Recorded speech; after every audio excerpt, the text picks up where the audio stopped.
Welcome to the third chapter, where we'll take a closer look at relationships. In this video, you'll learn more about cross-filtering and role-playing dimensions. Cross-filtering is an important concept in Power BI. If you select a data point on one visual, the other visuals on the page change based on that selection.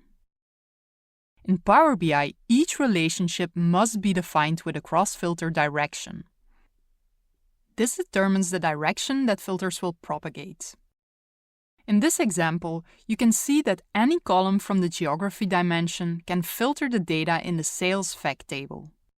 The same is true for the clothing item dimension. The filter direction usually goes from the one to the many, or from the dimension to the fact. So let's see how that impacts the data.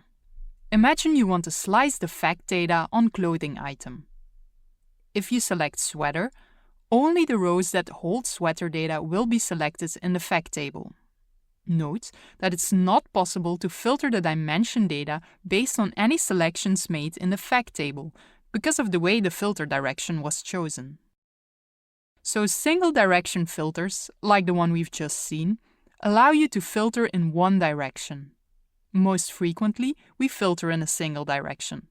Sometimes, however, you want to filter in both directions. That's when you'll need a bidirectional filter. Let's look at a use case. Bidirectional relationships can deliver slicers that limit items to where data exists. Let's take the example from before. There are two single-direction filters leading from the dimensions to the fact. Let's add two slicers, one on country from the geography dimension and one on product from the clothing item dimension. The product slicer displays all options when Australia is selected.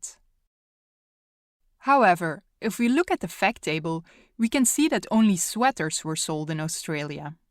So it would make more sense if the product slicer only showed the sweater option.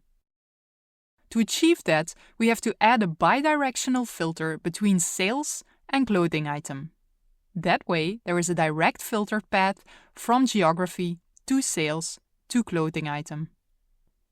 Bidirectional filters are allowed in Power BI, but you cannot combine them in such a way that they allow two separate paths to let one table filter another table.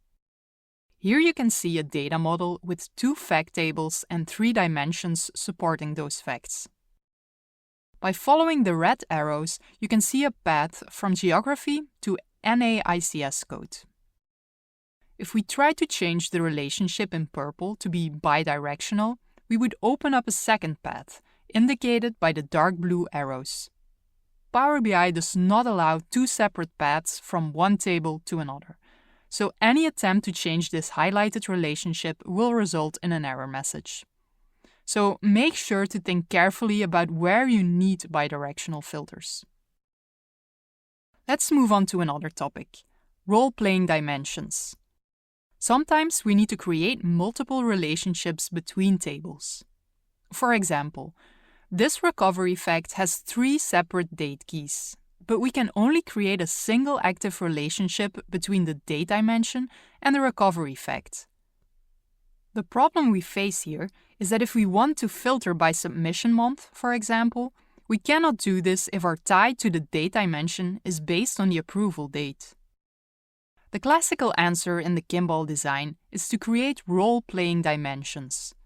A role-playing dimension is a table with multiple valid relationships between itself and another table. It's typically implemented in the database as a view or copy of the base dimension. Once the role-playing dimensional views are created, we can connect each view individually to its proper key in the recovery fact. And now, if we want to filter by submission month, we can easily do so. In Power BI, this design is imitated by creating multiple relationships between two tables. First, inactive relationships are created from the date dimension to the individual dates on the recovery fact. Then, you can create DAX measures that specify which relationship to use. The useRelationship DAX function allows you to specify, just for the given measure, an inactive relationship to use in place of the active relationship. You'll see an example of this in the next video. Let's check your understanding.